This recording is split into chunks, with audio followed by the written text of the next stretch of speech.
২০২৫-২৬ অর্থবর্ষের budget পেশের আগে স্বস্তির খবর পেলেন দেশের মানুষ। দাম কমল গ্যাস সিলিন্ডারের। আইওসিএল এর তথ্য অনুযায়ী এই নিয়ে পরপর 2 মাস দাম কমল সিলিন্ডারের। বাণিজ্যিক গ্যাস সিলিন্ডারের দামে এই হ্রাস করা হয়েছে। 2 মাস মিলিয়ে বাণিজ্যিক গ্যাসের দাম সিলিন্ডার প্রতি প্রায় 20 টাকারও বেশি কমেছে। তবে এখনই স্বস্তি মিলছে না হেসেলে। বাড়িতে ব্যবহৃত গ্যাস সিলিন্ডারের দামে কোনো পরিবর্তন হয়নি। রাজধানী দিল্লিতে ঘরোয়া গ্যাস সিলিন্ডারের দাম 7 টাকা করে কমানো হয়েছে। দাম কমে হয়েছে 1797 টাকা। কলকাতায় বাণিজ্যিক গ্যাসের দাম 4 টাকা করে কমেছে। দাম হয়েছে 1907 টাকা। মুম্বাই এবং চেন্নাইতে বাণিজ্যিক গ্যাস সিলিন্ডারের দাম 6.5 টাকা করে কমানো হয়েছে।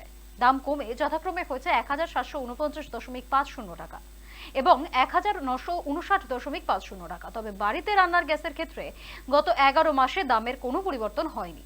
2024 সালের মার্চ মাসে দামের পরিবর্তন করা হয়েছিল শেষবার।